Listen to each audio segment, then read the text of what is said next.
welcome Red Maple Fiction online book club members. Thank you so much for listening to our one book that we read online. Still haven't finished. We have 5 more chapters, I think, to go. But voting week is this week up until June 1st. And that's what this video is about. It's to remind you to vote for your favorite. Before, we had to read 5 books out of the 10. And these are all written by Canadian authors. That's what makes this book club so special. But now, because of the pandemic and we didn't have easy access to the books, it doesn't matter if you've only read one. You can still vote. And you have read one if you've read one with me, The Unteachables by Gordon Korman. We're just in the middle of that one, so I'm just going to give you a little synopsis of each book, and then I'm going to remind you to vote, all right? The Unteachables, there's this teacher with all these misfits, and he's trying to teach them, you know, that classroom where they don't want to go to school, they don't learn as well as, and Mr. Kermit tries to teach them, and he does some wonderful things with them. In the beginning, not so much, but at the end, terrific things. So this is actually online. There are more than 20 videos, I think, on this book. And this was written by Gordon Korman, very, very, very notorious Canadian author. This is a real adventure, stowaway. When Owen's parents leave him on his own for a week, and he's only 16, he gets bored. You know how you get bored, nothing to do. So he hatches this kind of crazy idea. He sneaks onto this yacht and he visits this sleepy Pacific Coast island where he lives and stowaway on an adventure. So I'm not going to tell you anything else about this one, but very good. Pam Withers, big, huge adventure. In the Key of Niragani, this is a very moving and uplifting novel written with a real sharp sense of humor that in some ways had me laughing out loud more than once. Everyone who's ever felt like an outsider, you'll relate to Nira's social struggles.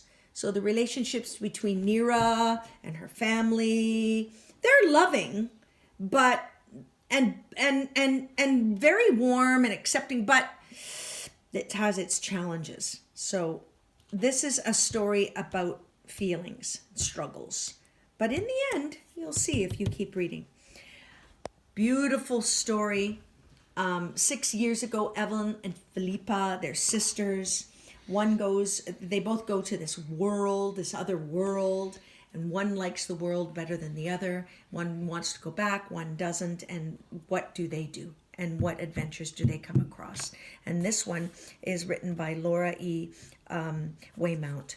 Very nice. Now, these are novels. These are graphic novels. So I put the graphic novels together. There are 3 graphic novels. You know Crush, and you know Awkward and Brave. Very funny about social, you know, the kids and how they socialize and the decisions they make and the people and their friends. And it's funny. It's funny. Funny but dramatic and something to learn from. This is Surviving the City. Okay. And this was this one actually, Svetlana, she wrote this one. Oh goodness. And I met her, Chamkova. She has, a lot of books in the library as well. This particular book, Surviving in the City, is a haunting graphic novel debut. It's debut means it's the first time. This is the first novel by this author, Spilett and Donovan. This is a historical legacy of Canada's treatment of Indigenous people in here. And they know about that because they're Indigenous. So this is a really good adventure and culturally speaking, very informative as well. This beautiful graphics in here, I really like the cover of the book as well. This is operatic by Byron Eggenschleimer, and he also drew the pictures, drew the illustrations. This is, it's almost the end of middle school, and Charlie has to find her perfect song for a music class assignment. But it's hard to concentrate when she can't stop noticing her classmate Emile or wondering about Luca. So a lot of social things in here going on, and we'll find out in the end what happens with her and how she investigates her life through high school. Now, this is really nice here. We read this, the Blackthorn Key, maybe about 4 years ago, and it was the Silver Birch fiction, in the Silver Birch fiction grade 4. I thought it was in the Silver Birch fiction, but it could have been in the Red Maple. Anyway, doesn't matter. This is a series, beautiful series by Kevin Sands. And it's a 4-book series right now. I don't even know if they're going to write a 5th. But it's about until he got that cryptic warning, Christopher Rowe was happy, learning how to solve complex codes and puzzles, creating powerful medicines, potions, weapons as an apprentice to Master Benedict Blackthorn, with maybe an explosion or two along the way. But when a mysterious cult begins to prey on London's apothecaries, the trail of murders grows closer and closer to Blackthorn's shop. With time running out, Christopher must use every skill he's learned to discover the key to a terrible secret with power to tear through the world and him apart.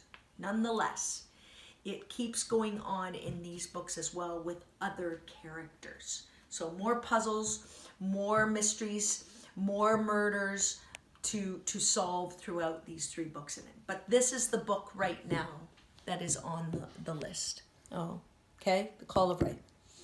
And it, all adventure, all adventuresome, all fantasy as well, which I really, really like. Anyhow, the books that we're missing, 1, 2, 3, 4, 5, 6, 7, 8. We're missing 2 books, guys, because they were being borrowed, and when I went to the library to get the books, they were gone. It doesn't matter. We will concentrate on these ones right now, and any of the others that you have read that count in this club for 2020, you can use to vote with. So go out there and vote.